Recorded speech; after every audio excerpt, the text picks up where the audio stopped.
On today's video, we are going to talk about WordPress's block editor, something that came in WordPress version 5.0 almost 3 years ago.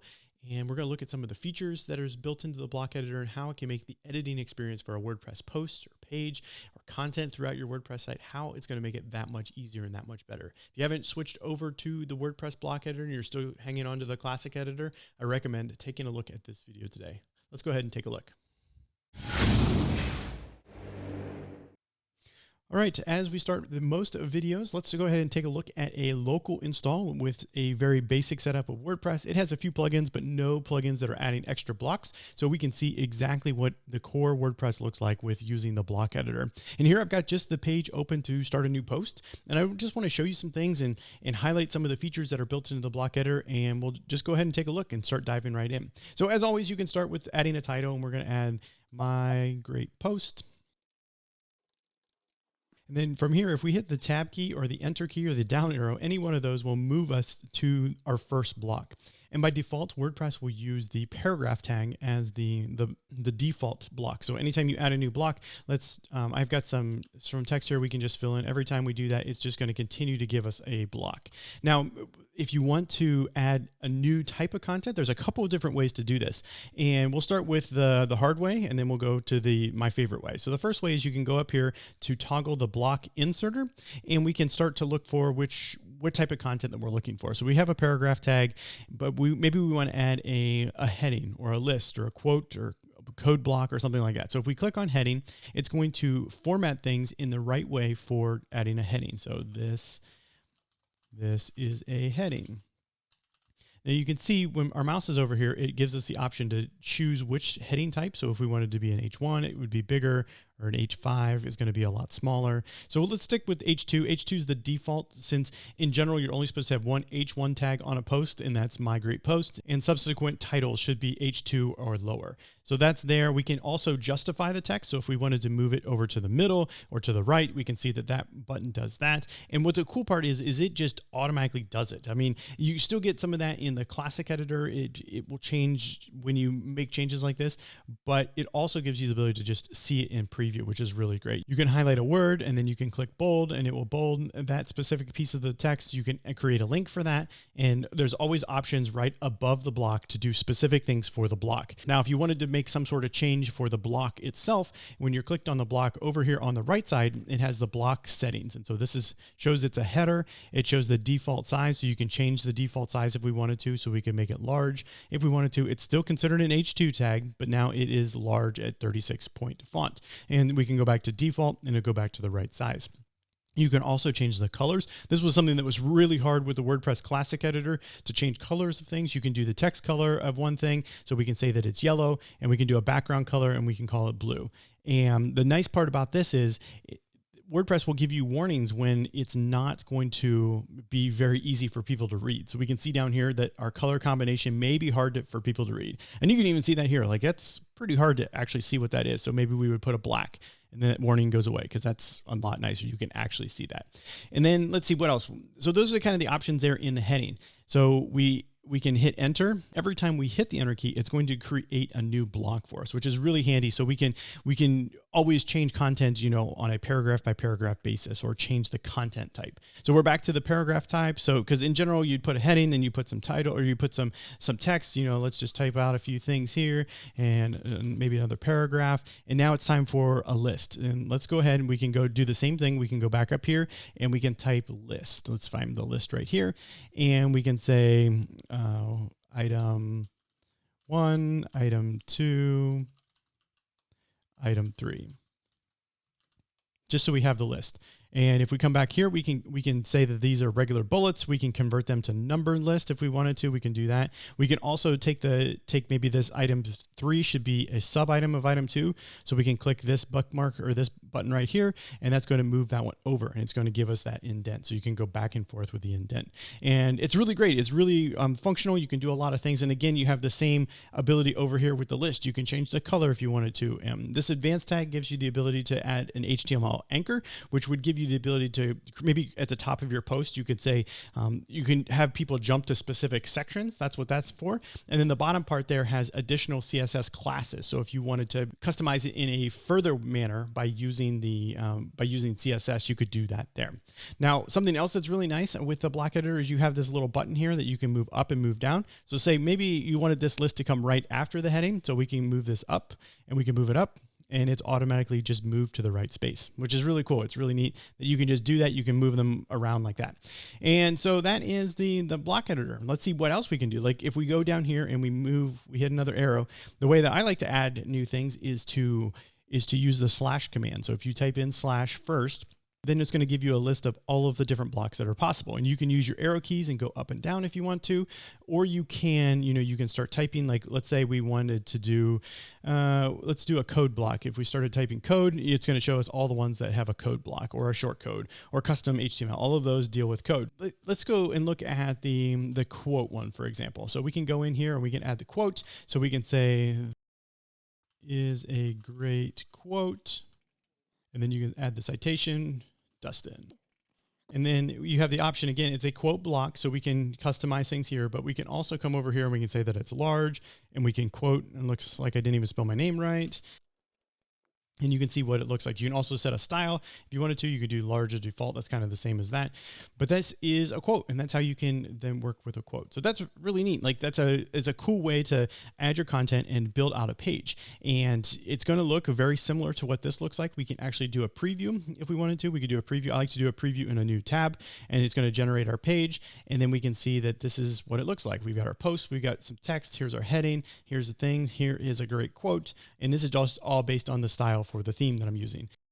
And that's how it works. I want to show you a couple more things that you can do when it comes to configurations for the block editor. So if we go up here to the very upper right-hand corner, there's these three dots. It shows some options, and we can see a code editor if we wanted to, so we could see exactly what these are doing. Let's just go and look at that real quick. Basically, what the block editor does is wraps all your content in these particular tags. So it's wrapping this one in a paragraph tag, and this one in a paragraph tag, and this one is a heading, and then there is all of our details. So we got justified left, we've got the background color as black. We've got the text color as a luminous, vivid amber, and then it shows all of the different details there. And so this is just one thing that you can see within how it's generating. It's basically just adding HTML entities or HTML tags to your content to form them into the different blocks. We'll exit out of that mode and take a look at a couple other options.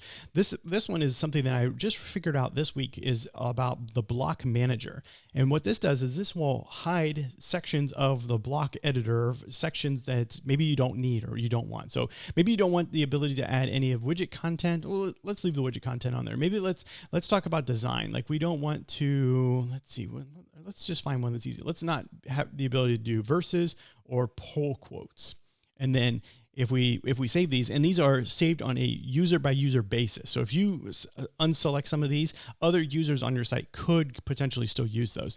But if we go back up here to the block, then we can see that the verse isn't there anymore. It's those two options that we took are completely removed from there. So that's really cool. I do want to show you what it looks like as if you want to add a classic block. So there's something called the classic block. So we'll /classic. And this is basically adding like the classic block editor. So this is what you're used to. It's called Tiny MCE. So we can say, we can just, let's put in some more of that random type there. And what we can do here is we can highlight things, and we can do bold, and we can make it bullets, and basically you can keep typing forever in this. And it'll create one big long block. And that's exactly what that looks like. Instead of each individual thing being its own block, then this is one block, and you can put as much content in there as you want. So that allows you to use the block editor, but still get the same experience of using the Tiny MCE. And that allows you to get back to the default way that you may be accustomed to building out a post and a page.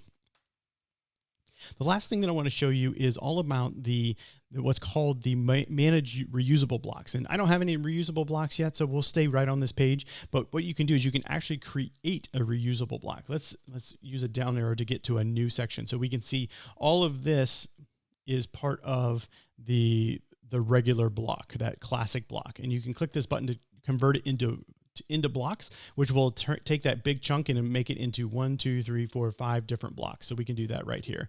And it just turns them all into their own blocks.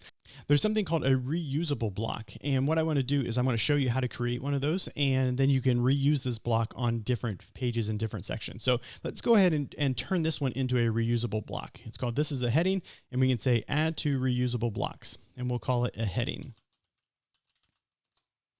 Now, it's important to know that a reusable block is exactly that. It is exactly reused. And so you can't use it as a template for a heading. It is going to be specifically for the content, and everything's going to be exactly the same. So if we come over here and we type, what did I call that? Heading. There's 2 headings, which could be confusing because I should have called it something else. I should call it, let's see if I can rename it. We'll keep it, we'll understand that that's what it is. But this is a heading as a reusable block.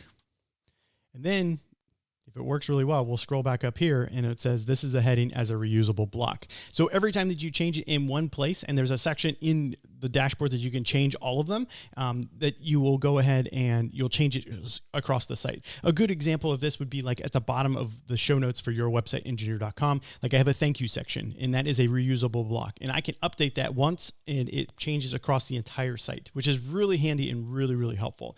This one might be helpful if you have the same type of show notes every week. You have content that's very structured and very regular. You always have the certain things, like you can set those up as reusable blocks. I think it's a really neat feature, and it's a great way to update your content regularly. Another example from the Your Website Engineer podcast, if you go and look at, there's a section that's always about plugins, and there's one little snippet that I wrote that says there are X amount of plugins on the WordPress repository, and that number obviously goes up all the time. And so it's really easy for me to go in, edit that reusable block to change that number, and then I can do that once a month or every other month or something. And then all of the pages across the entire site are now updated with that more recent content. So let's go ahead and we'll publish this page and we'll save this. We don't need to, it doesn't really matter. We're just saving this test post here, and we can view that if we wanted to. But then I want to show you how to do this. If you go into the manage reusable blocks, it's going to open another section. It's our heading. Here's where we can actually change it. So we can say heading, maybe with black background. We'll call it that. And then we'll update it. And then we can go back to our posts, all the posts that are here, my great post. And then when we try to add it here at the bottom, let's try to add it again. We'll do heading, and we can see heading with a black background. And then we can put another one right there. And so that is how you use and manage reusable blocks. That's how you can use the block editor. Again, there's a couple different ways. Like I said, you can get to it by using this menu, and you can search. And so you can find that there. I also want to point out that the reusable one is now there. So you could just tap this button and add another one to your site. And so we made it really easy to add that background and that thing. There's some buttons. So if you wanted to add different columns or buttons or different patterns type things that are already built into WordPress, you can do that. But by far, blocks is the most not important one, but that's going to be the ones that are there by default. Now, if you would install a plugin like WooCommerce, there is going to be all kinds of other plugins or all kinds of other blocks that show up in this list that will be how to display products or how to display categories or my most recent sale or things like that will all come in and be displayed right here as well. And then the last section is all about the embeds. And that is like if you wanted to add a YouTube video or a Twitter link or WordPress or anything like that, you can add one of these and then paste in a link to something and it will automatically show. I'll show a YouTube one here real quick just to show you how great it could be. Let's see. Let me grab a YouTube video here real quick.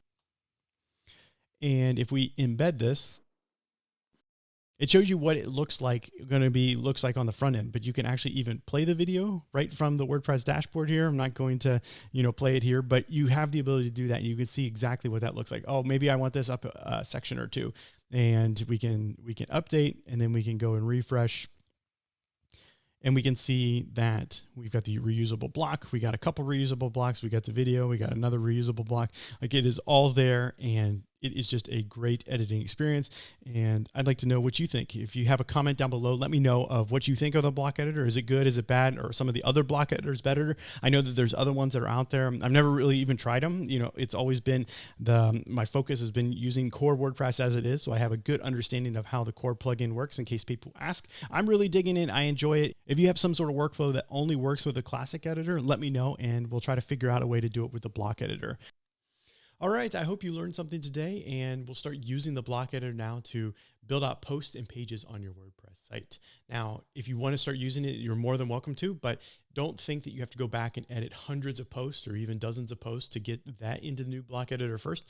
You can just turn on the block editor and start going from here on out, and then later fix them or never fix them. It's completely up to you. So that's what I want to share today. Remember to like and subscribe to keep getting notifications about my weekly content here on About WordPress. And we'll talk to you next week. Take care. Bye-bye. For more great WordPress information, head on over to yourwebsiteengineer.com.